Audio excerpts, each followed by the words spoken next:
area regional headquarters, where Eric was detained.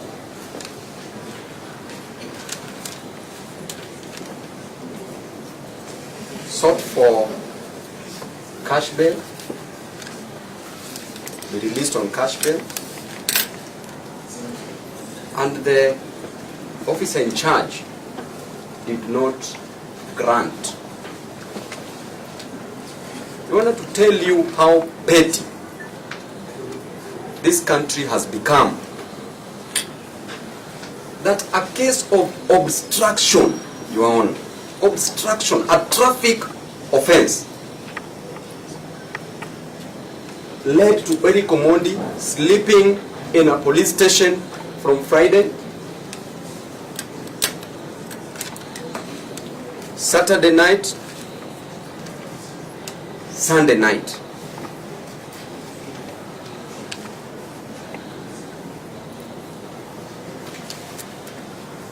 And you are being told, Your Honor, that powers are from above.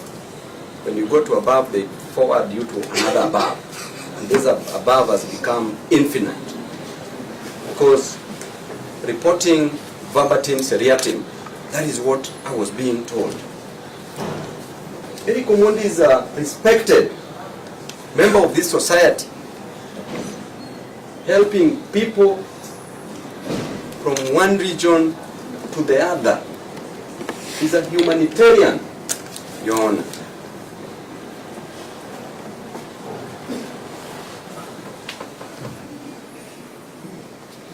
His name being dragged in the trenches, Your Honor, and after this we are going to pursue this case further, civil matter, for compensation because of the breach of Eric Omondi's rights.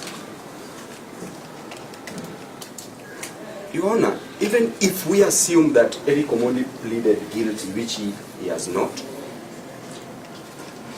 that he obstructed motor vehicles on the day that there was a protest. Your Honor, you and I know very well that on that specific day, there was protests that were called by matatu drivers.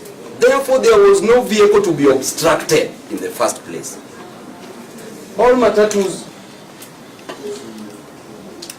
were on strike. All vehicles, as I was watching from home, were not on the roads. Even the police vehicles, Your Honor, were parked at the police station for lack of fuel. So there was no vehicle to be obstructed. Therefore, Your Honor, the government's failure to offer services to Kenyans should not be a burden of the innocent Eric Omondi as per Article 52A, that is innocent.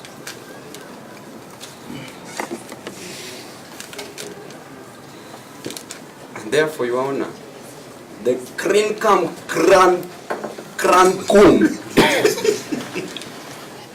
nature that the government is trying to portray Eric Omondi in bad light because of its failure can be best described as a political higi-haga.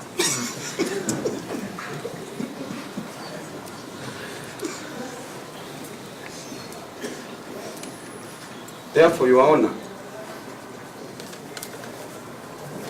it is our prayer that Eric Omondi be released on free or personal bond terms. The same case that is being charged on, Your Honor, the accused persons were released on cash bail of 5,000 Kenya shillings. The same case, and Eric Omondi has been included as on the other part, that others not before the court, Your Honor. So therefore, Your Honor, being a defender of justice that you are and that we've always known, shame the devil.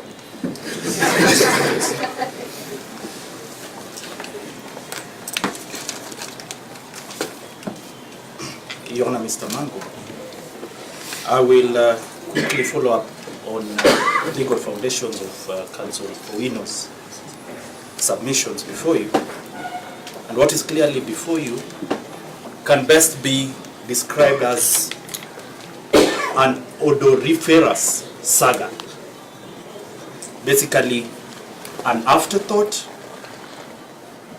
and a clear demonstration of indolence of untold proportions and of the highest degree, illustrated by the state, and can only be attested to pure malice and persecution of the accused person before you. Why do I say this? The said demonstrations were held on the 18th of May, 2026. For the state to come in a lackluster 3 weeks after, on 5th of June, to drag our client out of an aeroplane, to have him face these charges, will clearly demonstrate that this is not in accordance to any law and not in pursuit of any justice. Your Honor, I'd quickly make reference to now the famous Miguna case for the state of the Minister of Interior, as it were then. This was a case that was keenly followed by the public, and the circumstances of the arrest applies almost mutatis mutandis with the circumstances under the arrest of our client, where they were both dragged out of an aeroplane. Your Honor, Mr. Owino has stated the statutes which he relies on, and I wish to refer to the judgment by the court in that case. Your Honor, the court was very clear. Just answer. Yes. Full citation. Your Honor, this is Constitutional Petition number 51 of 2018. That is Miguna versus... Yeah. Yes. So, Your Honor, if you have a look at that case, Your Honor, the judge then, now elevated to the Court of Appeal, Justice Udunga, recognized the dictates of the preamble, where it states that it recognizes the aspirations of Kenyans for a government based on the essential values of human rights, equality, freedom, democracy, social justice, and more importantly, the rule of law. Justice Odunga says, in other words, the people are clear in promulgating this constitution that the constitution is the supreme law of the republic and binds all person and state organs at both levels of government. At Article 2.1, the people meant that no person may claim or exercise state authority except as authorized under the Constitution. Counsel Owino has made reference to Article 28 on human dignity. I'd go again and also look at the rights of an accused person under Article 49 of the Constitution. And I will belabor the point that from a cursory look of the charge, it is clear that whoever instructed the arrest was insistent on what is now infamously called the Kamata Friday modus operandi, where the arrest is meant to detain the accused person past the 24-hour rule. Your Honor, despite pleading by counsel for the accused, for the police to issue a police bond or police cash bail to the arrest person, they declined that invitation, prompting the accused person to spend close to now 72 hours behind police custody. And that is why we are before you today, pleading to this court to release the accused person on a bail of personal cognizance. And why are we saying personal cognizance, Your Honor?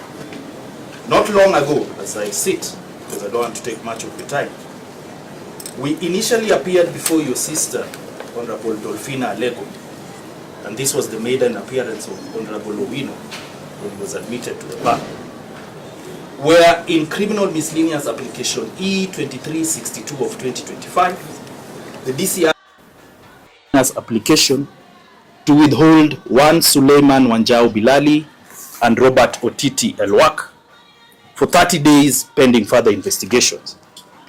Why I'm making reference to this particular case is that what is unique to this case, and I can apply to this case, is that the two respondents, as they were then, were citizens of great holding in this public. Suleiman Wanjau Bilali then was an Olympic gold medalist in the 2000 Sydney Olympics. Robert Otiti Elwak is former Harambee Stars captain who scored 9 goals when Kenya beat Somali 12-0.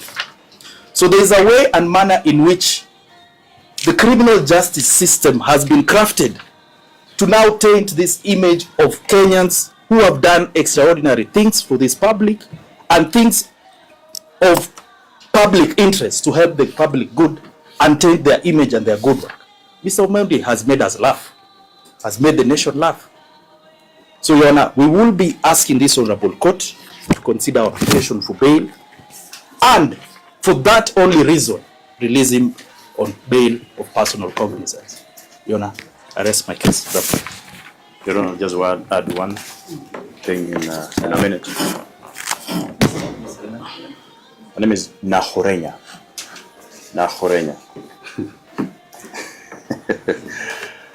Your Honor,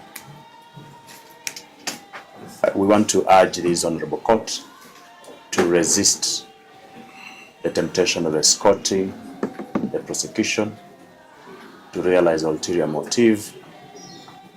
The sole purpose why Eric Omondi is before this honorable court is clearly for him to be punished.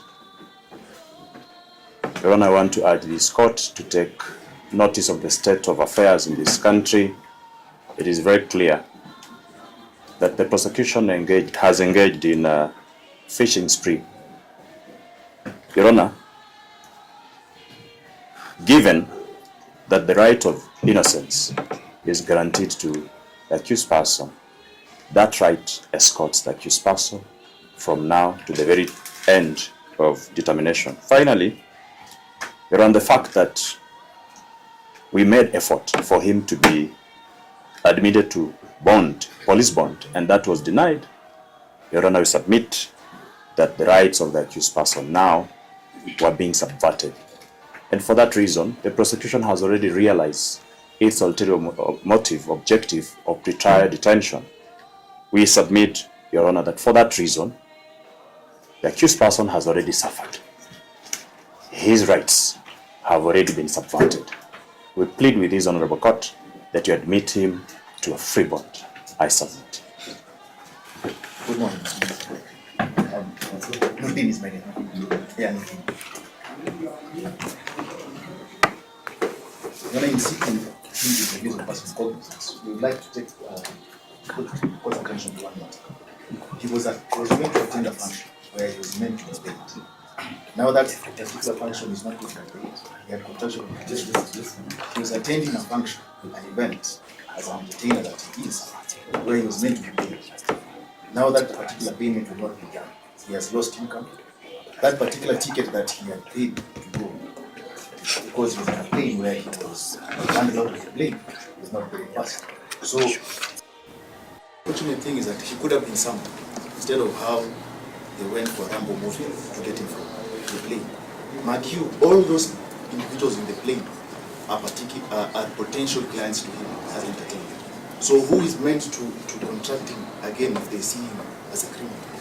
Yeah. So we humbly pray that he be released so that he can actually go ahead and discharge his contract obligations with a particular client, and we pray for him to be released for the public, knowing that he cannot pay them. He's well known. Look at the courtroom behind you. And all of them are waiting for him outside at the end of the day. Because as Councillor Mango says, he runs something called CCBCC. where he assists Kenyans, where he assists Kenyans. Those who are unable to pay school fees, those who are unable to even to attend court matters and pay. He comes here to assist Kenyans. So I believe he's a good citizen. And let us not allow the persecution, seeing that the mood of the prosecutor, I don't think they were opposed to pay. So you can move to the issue where you can order an extempore bail and he can go home with us. Yona, I'll be brief. Miss Martina. Yes, Yona, we are firm believers that the judiciary is independent. That is what the law provides, and that should be, and it should be independent from orders above. Contrary to what the police are practicing, this is a court of law. Independence should be integral in the decision making. Yona, the main essence of bail is primarily to secure the attendance of an accused person in court. The accused person here, Mr. Omondi, does undertake that he will be present as and when needed in court. Therefore, pre-trial detention will be a waste of resources and is not necessary and should be as a matter of last resort. It is not a secret that this is a man of the people. However, he has become an enemy to the state. But that we can argue another day.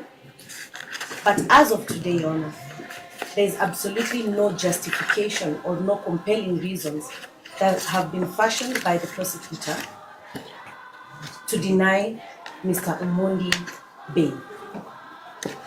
Therefore, ours is to pray that you grant him a free bond, personal cognizance, as my colleagues have submitted before you, and that is what I wish to submit. I guess I'll conclude. Mr. Kilonzo.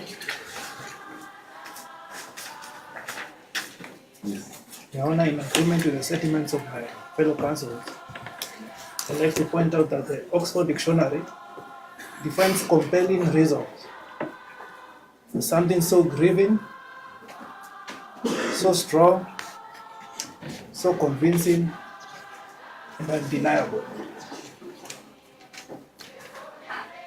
Therefore, if the prosecution is to oppose bail, they only need to demonstrate to this court through evidence.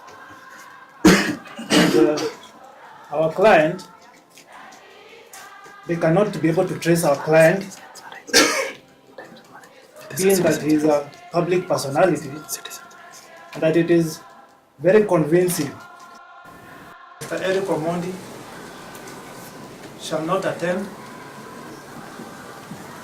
to the summons of this court, shall not attend,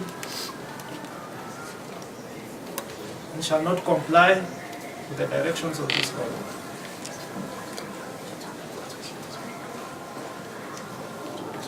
And the general principles that govern the right of bail and bond, one of them being that the balance of the rights of the accused person and the interest of justice and consideration of the rights of the victim. The prosecution is therefore mandated to demonstrate to this court that justice shall be hindered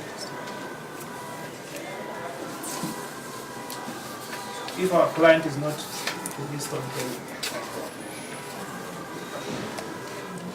That is all. Your Honor, I'll conclude. Again. My name is Owinde.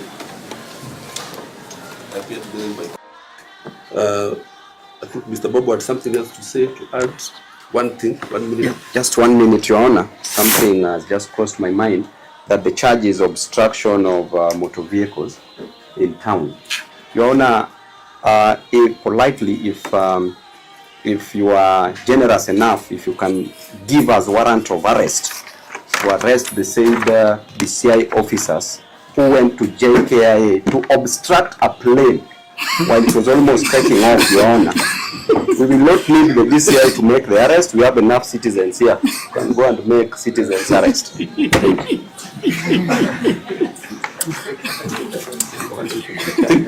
Thank you, Your Honor. My submissions are I would not want to lose track on the bail and bond policy issues. One, Eric has a humble abode within Nairobi. They know where to find him. Eric is not at flight risk. Eric has demonstrated times before that he has attended court religiously in other matters, and that is public knowledge, so he will attend to this court. I agree with my colleagues in the end that if for anything, please allow him on free bond. Second last issue, yes. Second last issue is something very simple. I'm calling it circumvention of Article 49(1), the right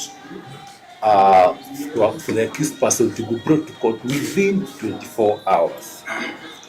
You know, this is a person they would have summoned on Monday, summoned on Tuesday, summoned on Wednesday, and Thursday.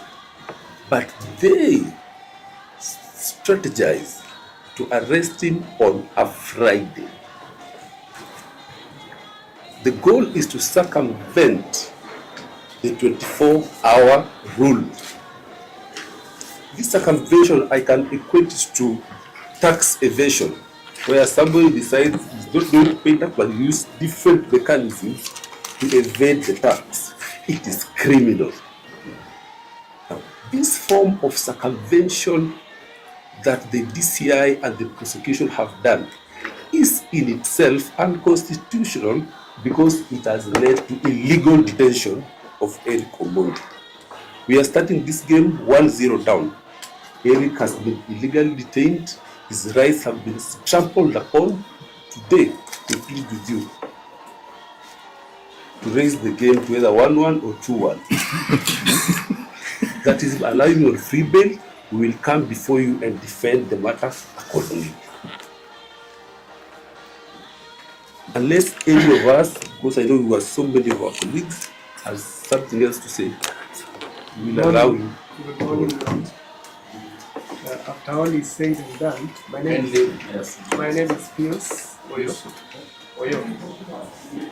Yeah, we pray that you deliver the ruling extempore so that our client can go and meet his contractual obligation.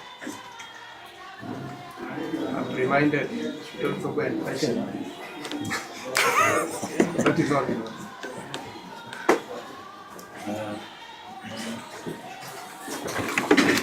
Your Honor, the prosecution is not opposed to the accused person being granted cash bail or bond. We pray that this court will be guided by the bail and bond policy. On the issue of imprisonment of the accused rights, I'm informed that he had previously been summoned by a phone call by the investigation officer and he failed to appear severally. Efforts to trace him were futile, leading to his travel documents being flagged, which led to his subsequent arrest at the airport. I'm informed that his boarding time was 12:20 and he had not yet boarded the plane. He was arrested at the ground, so he had not yet boarded the plane. Your Honor, issues of constitutional infringements of accused constitutional rights and rights are issues that can be handled before the High Court, Your Honor. I repeat that we are not opposed to the granting of cash bail or bond, but not personal bond.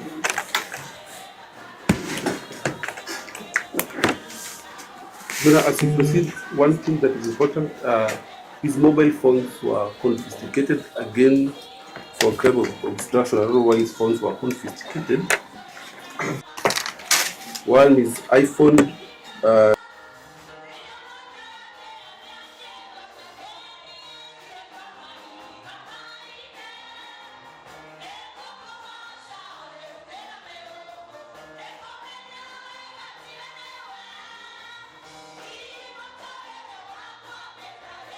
The forensic lab.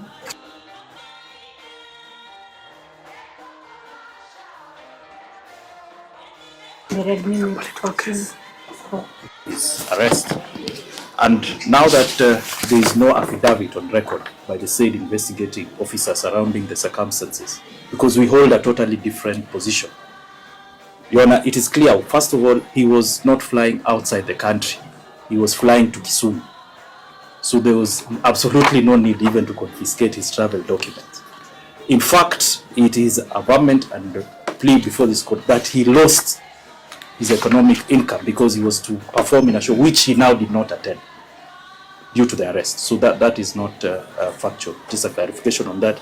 And Your Honor, just to say the least, these items and the offense, there is absolutely no correlation.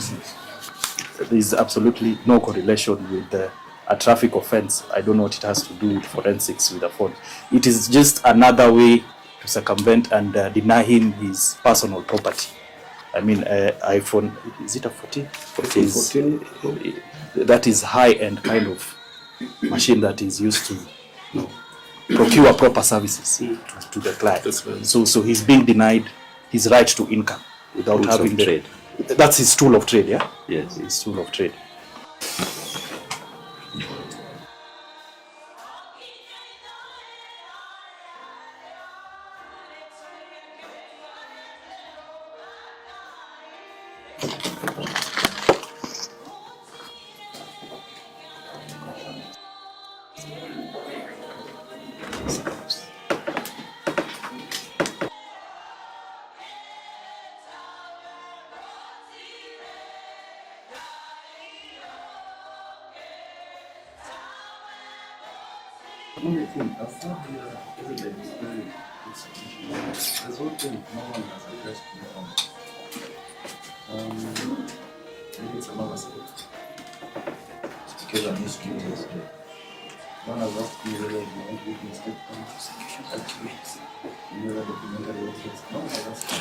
Yes, it shows they are not ready. Yes, Your Honor.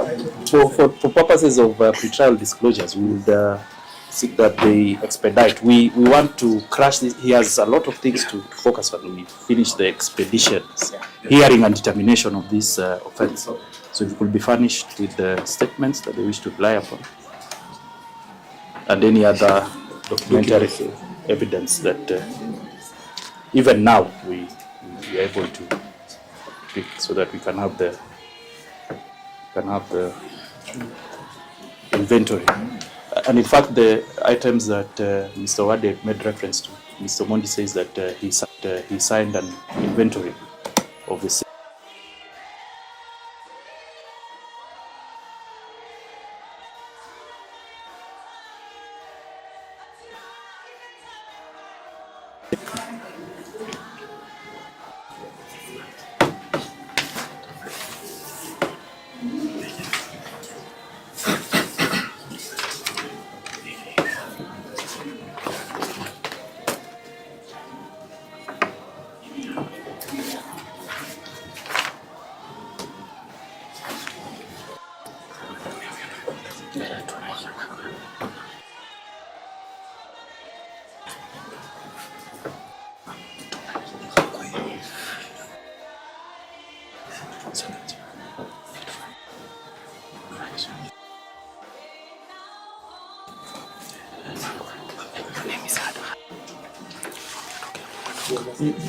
You're gonna get it clear. Bond of how much?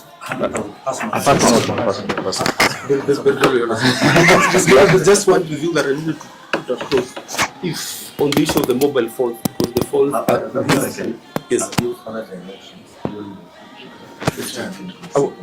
Yes, I was just seeking if you could amend it to even allow controlled access to the phones, because he has phone numbers as of now.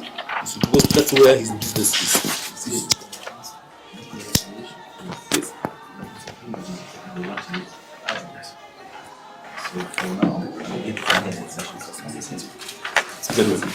Your Honor, most obliged, and we are praying that because we already have the DCI officers around the courtroom, we are being well informed that they could be making a rearrest. If you allow us, we work with Eric Omondi just right now, Your Honor. Yes. Okay. Otherwise, thank you, Your Honor, for your wisdom.